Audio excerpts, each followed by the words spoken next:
welcome to Tales of Honor Podcast, a podcast dedicated to telling the true stories of every recipient of the Medal of Honor.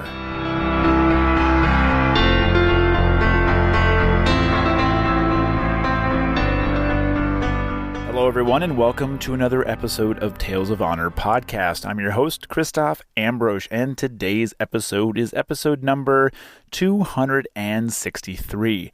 If this is your first time hearing this podcast, welcome on board. There's lots more for you to listen to, so be sure to go back and listen to the entire catalog of Tales of Honor Podcast, and be sure to subscribe. This way you'll get every new episode when it comes out every Wednesday and Sunday at 7 p.m. Eastern Standard Time. And now, a tale of honor. Robert was born on the 2nd of September 1903 in Dublin, Georgia, and because of his height at the age of 15, he was able to lie about his age and joined the U.S. Army in 1918. When he filled out the enlistment papers, he used his nickname, and because of this, he was known as Bobbie for the rest of his service. During his time in the Army, he played on an all-Army football team in 1927 and boxed as well. He had received scholarship offers from 3 universities until it was discovered that he had only completed the 7th grade. Bobbie qualified expert on all the weapons he had tested on, and when World War II began, he was a first sergeant. He deployed to North Africa with General Patton's 2nd Armored Division and eventually received a battlefield promotion to 2nd lieutenant.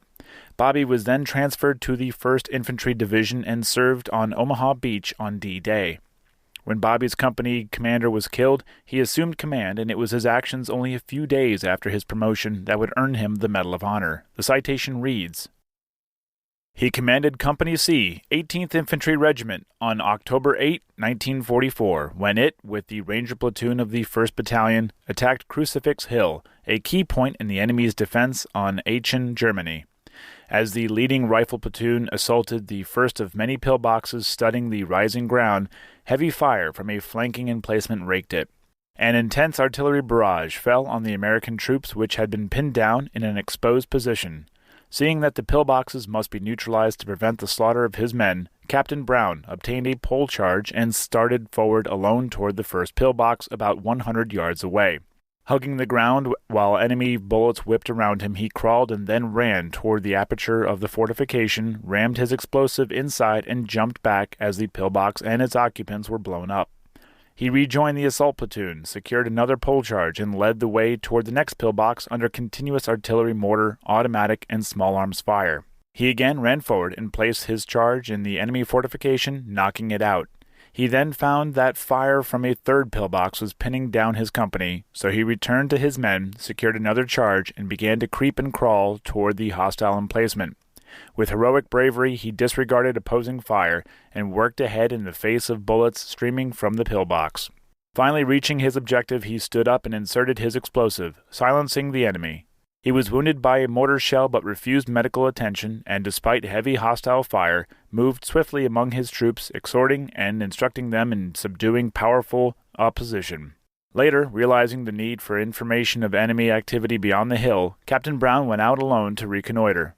He observed possible routes of enemy approach and several times deliberately drew enemy fire to locate gun emplacements.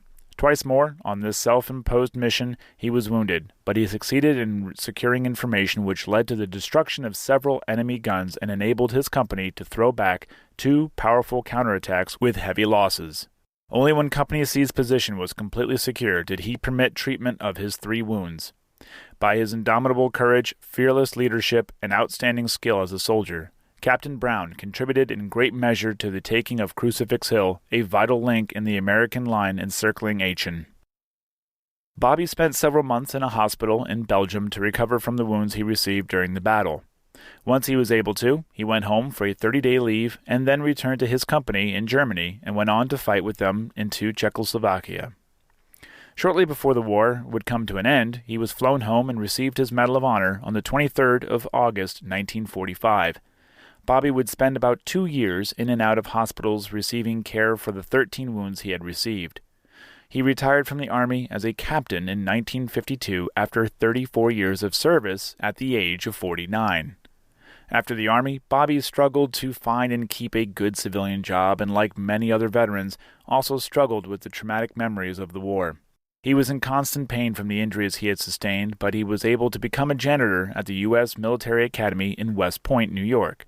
Robert Bobbie Evan Brown, Jr. died on the 8th of November, 1971, from self-inflicted wounds at the age of 68.